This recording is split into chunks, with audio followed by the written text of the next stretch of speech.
Hello, my name is James Larson, and I am a social studies teacher and instructional coach in a high school in southwest Iowa. I am in my 12th year of teaching and third as an instructional coach. I am a graduate student at Morningside College where I am enrolled in the course Interpreting and Reporting Educational Research.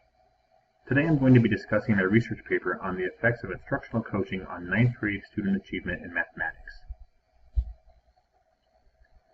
Poor achievement in mathematics is a national concern, as many students ages 9 to 18 struggle to perform at grade level. Compared to the rest of the industrialized world, the U.S. has significantly fallen behind in math achievement, as in 2015 only 40% of 4th grade students were at or above proficiency in math. Those numbers steadily got worse as grade levels progressed. In 2015, only 25% of U.S. high school seniors were proficient or better in math. Not only is mathematics proficiency important for everyday life functions, it is necessary for the ever-increasing technology-based workplaces of today. Dropout rates are a national concern as well. Studies have linked low math scores to higher dropout rates nationwide. Unemployment and other socioeconomic issues can be the direct effects of not earning a high school diploma, which contributes to the already growing economic disparity within the United States. Research suggests that weaknesses in math can be attributed to several factors, including poor instruction delivered by improperly trained teachers. When students fail to perform in mathematics, fingers begin to point at teachers and the quality of instruction taking place in classrooms. Professional development plays a major role in educating teachers on the latest research-based strategies to help improve the instruction that dictates student achievement. Instructional coaching as a professional development is a possible solution to this problem. Why this is important to me. This research is important to me as I currently serve as an instructional coach in my school. Since 2013, math scores in our districts have been on the decline, and student achievement is one measure of an instructional coach's success. I hold a personal belief that great instruction must have some sort of collaboration at its core, and instructional coaching is the essence of collaboration. U.S. businesses frequently reported a shortage of science, technology, engineering, and mathematics workers, or STEM workers.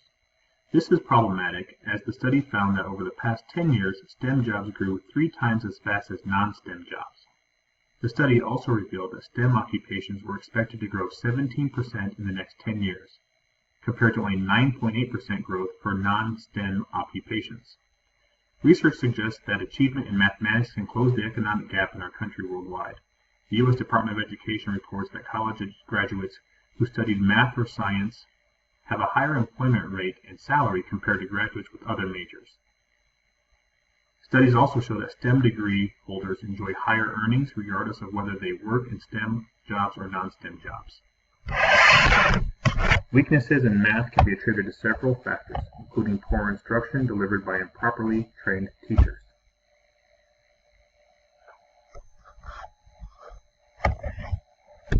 All research suggests that teacher training and professional development is important to teachers, but only 45% of them transfer what is learned into instruction.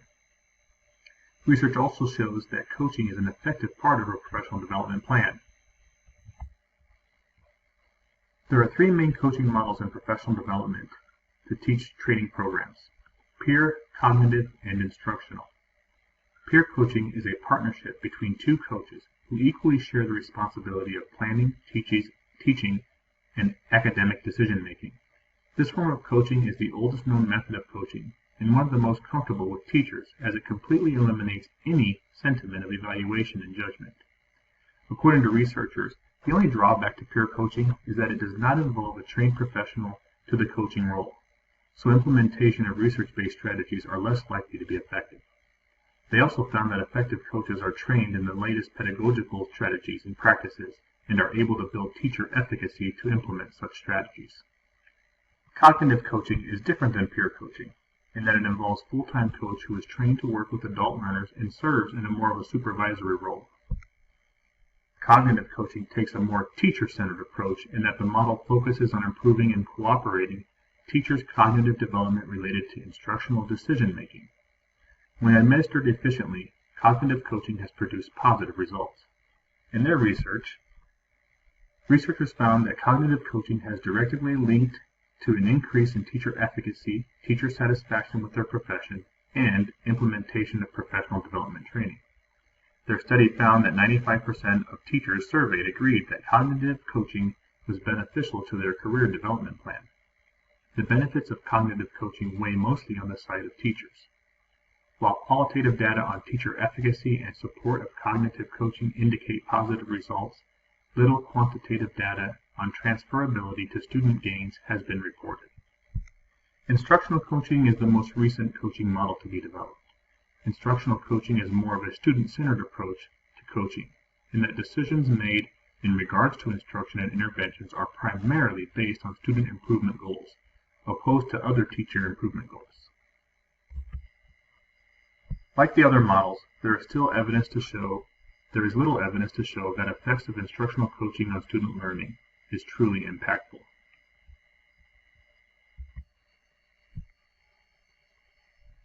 Most research on the impact of instructional coaching has been centered around teacher growth and improvement. There has been little or no research on instructional coaching's impact on student achievement.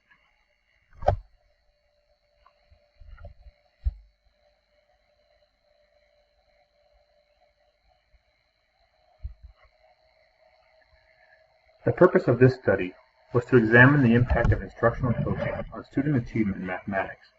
While there is extensive qualitative research on instructional coaching implementation and practice, few studies have been taken place on the impact on student learning and achievement, particularly in mathematics. It was hypothesized that at the conclusion of the coaching cycle, participants exposed to instructional coaching will see greater achievement than those not exposed. The study used a pre-test, post-test control group experimental design to determine if instructional coaching impacts student growth in mathematics. The independent variables for the study were the types of instruction, the teacher-only environment, and the teacher plus coach environment. The dependent variable was student achievement.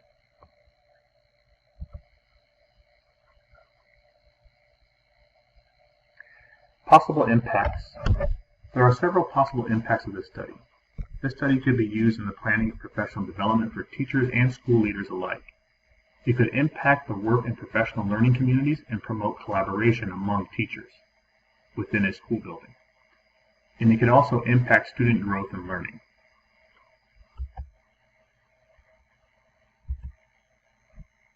The participants for the study were 20 general education non-IEP students who live in a small urban district located in southwest Iowa. The student participants of this study came from 2 ninth grade math classrooms. Each math class had 10 student participants represented in the study for a total of 20 participants. The participants of this study were all male, ages 14 to 15 years old. Of the 20 participants, 14 were Caucasian, 4 Hispanic, and 2 of mixed race. The math ability levels of student participants were tracked throughout the study, from low ability, average ability, to high ability.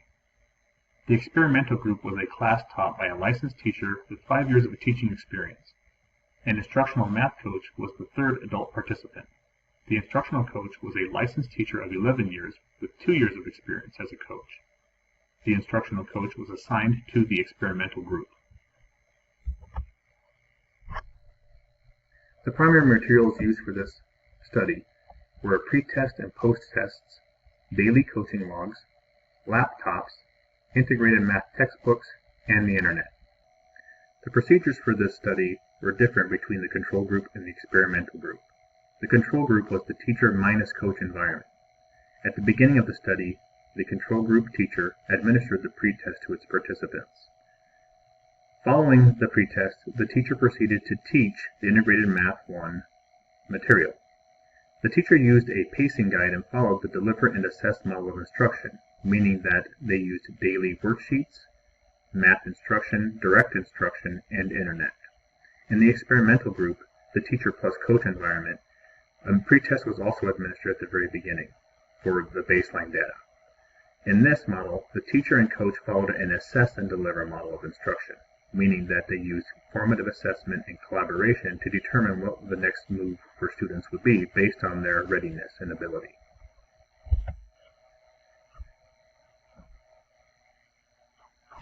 It was hypothesized that a teacher plus instructional coach environment would increase student scores in 9th grade integrated math 1, compared to student scores in a teacher minus instructional coach environment. Statistical analysis was carried out in the study using an independent sample t-test that compared the pre-test and post-test results of 2 9th grade math classes.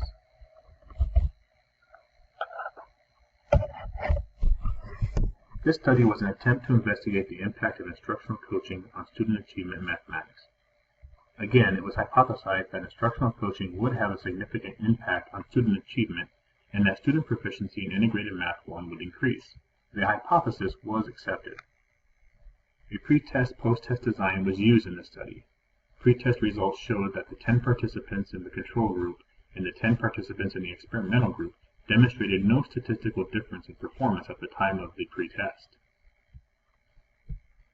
The post-test results of the study revealed that there was a significant difference scored between the two groups. The control group's average increased 15 percentage points, from 54% to 69%. The experimental group's average increased 24 percentage points, from 58% to 82%, revealing that the instructional coaching model had a significant impact on those students.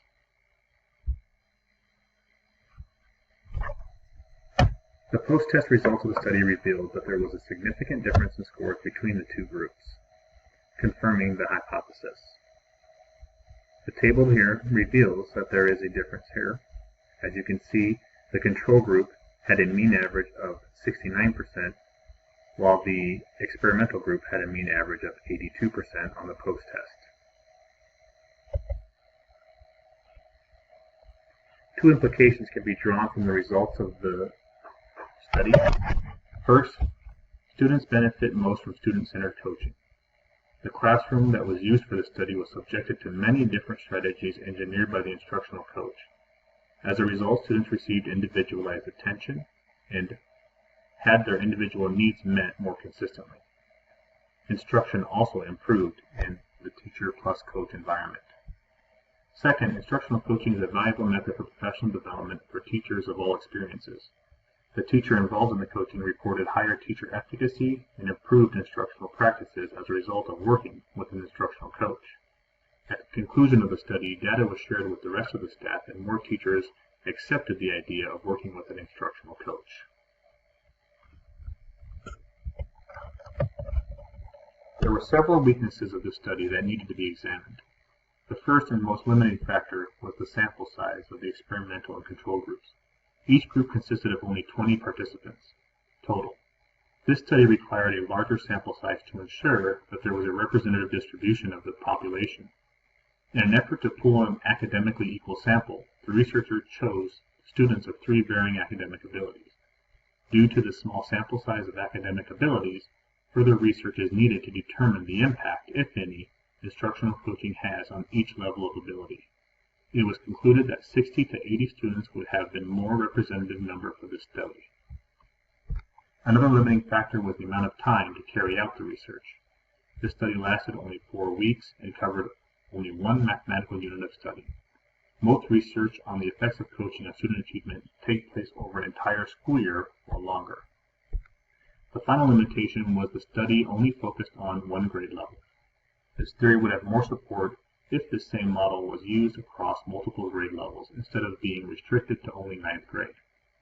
Focusing on other age groups would not only give the student more validity, it would also provide different levels of mathematical disciplines. The overall effectiveness of the intervention points to the idea that it should be studied further with other groups of students, teachers, disciplines, and grade levels.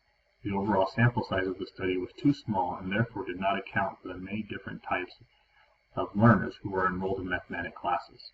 Future research should explore the effectiveness of instructional coaching on talented and gifted students and students with individualized education programs. Research also identified the impact of instructional coaching on the math achievement of English language learners. This study examined the impact of instructional coaching on student achievement in mathematics only. The impact of instructional coaching in other core subject areas, such as reading, science, and social studies, should also be examined.